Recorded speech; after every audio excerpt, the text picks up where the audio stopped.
Hey everyone, Dave here with Affordable Door and Gate. So Mr. B emailed me and he installed a MT 5911U, I believe what he put in the description. And I'm going to discuss some things about the MT, the MJ, and some of the reasons basically I don't really ever want to use them again in a sense. But anyways, he reached out to me, and I know there's guys that watch this video that are way smarter than me on the remotes not working. So I'm going to tell you some of the experiences I've had with remotes with the MT or the MJ Liftmaster, and we're going to learn together. So please feel free to comment below and criticize anything I'm wrong, or put in information that is correct or your experience, because we can all learn as a community and we all can do better. And maybe, you never know, maybe Liftmaster will listen one day and they'll change some stuff. So let's go back. Where should we go back to? We did a fire department years ago, and we ended up installing some MT Liftmaster openers. And I remember when we installed them, it was a big steel building. And with big steel buildings are always a problem because the signal can't get through. So of course, the fire department was complaining that in their trucks they couldn't get the remotes, to open to activate the garage door. So luckily on the MT, it has that external, well, it's internal, but it's like an external adapter you got to buy, which is always kind of goofy to me. You got to buy this weird adapter. And then you can run a piece of coax and an antenna outside the building. So I ended up doing that. And for some reason, where I mounted them, I think right up above the garage door. The signal still wasn't working. Now, mind you, I was using the Liftmaster, what was it, 375 UT, the universal remotes. And I didn't know this, but when I called tech support, I told them some of the problems I was having. And luckily I got a good tech support that time, where the guy was telling me, he says, you really need to use what they recommend, what came originally with that opener. The way I always kind of think of it as is, think of it as like a TV, right? When you buy a TV, it comes with that original remote. You can always buy that universal remote, but that universal remote always has like a glitch to it, has a delay to it. It just never works as good as the original remote. Now, of course, with commercial, they don't come automatically with remotes, so you have to get them. But what I'm trying to get the point across is, make sure you get the remote that is specific to that, not the universal, not the max. Use the one that goes with it is what I would recommend.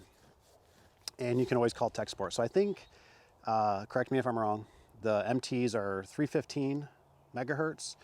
So you got to stick with that. And I always stick with the manufacturer. I don't try to go off on buying stuff off eBay or whatever and deal with something that's real Liftmaster stuff. So anyways, as I installed this antenna above the door, I still wasn't getting the range. So one of it was because I was using that UT remote. Second, I had to mount that thing inside the jam. And I remember, the way I always kind of think of it is, like, I think of it like throwing a water balloon, right? If you throw a water balloon at a building or the garage door, how does it disperse? So for some reason, when I stuck it in the corner, it was picking up the signal, but it wasn't quite as, it was intermittent. I could kind of do it in one spot, it wouldn't do it maybe another time. So I ended up ordering a different set of remotes for it, the original ones that the tech mentioned, and they worked a lot better. I probably got another, probably 20 or 30 feet out of it, and it was very reliable. So that was one thing I always learned right from there, that I don't like to screw around. Like, the universals are nice to have, but they're universal. So they're just kind of across the board. Now, I want you to think about something else here. And you guys let me know if you're experiencing this stuff. So we had a job that my technician he ordered MTs for a fire department.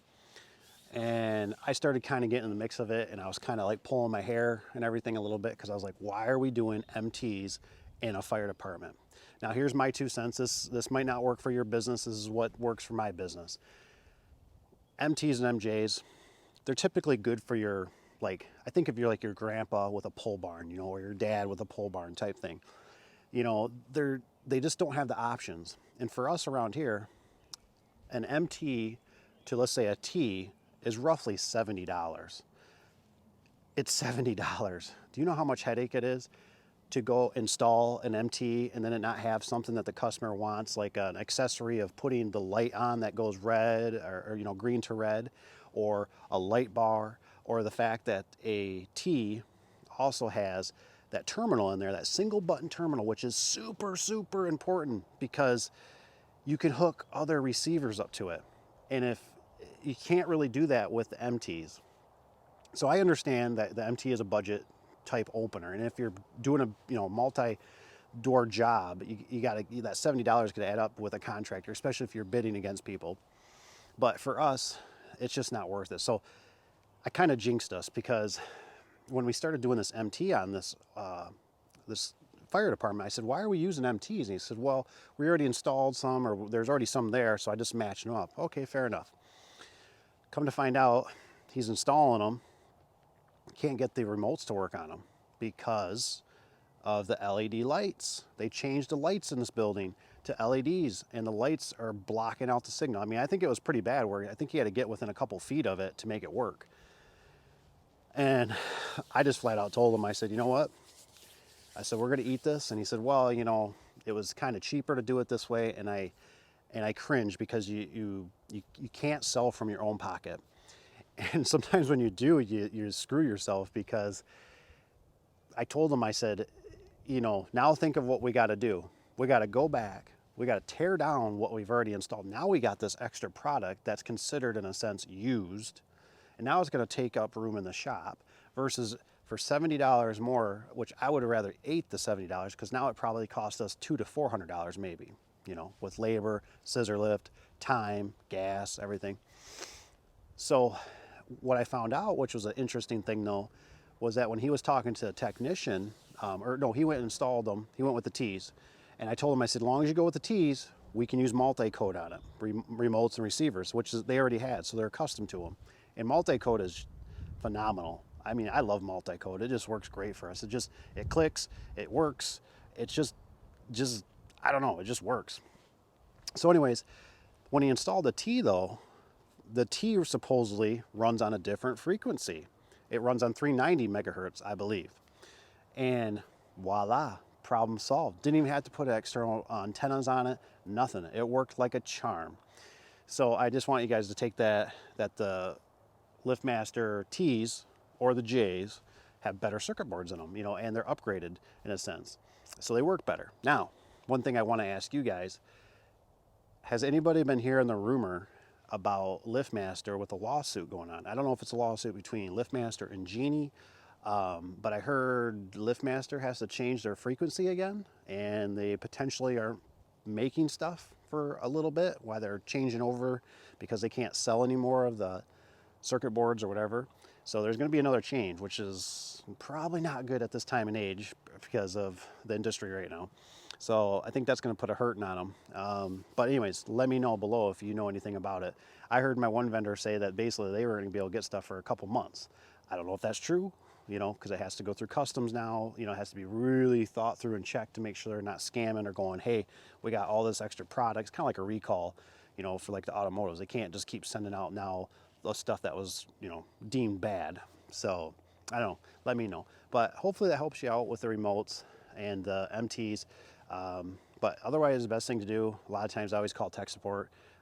Sometimes you got to go through 3 of them to find somebody that gives you kind of a good answer. But that's what I typically do in those situations. But the remotes, they're not built all the same. Typically, I try to stay away from the MTs and the MJs because of this reason. We have a lot of times we install them and customers always want to add something to them, and you just can't do that with those particular models. So anyways, I hope that's helpful for you. Mr. B, and sorry I didn't get back to you soon. It's been pretty busy, so it's that time of year. So I hope you guys are doing great.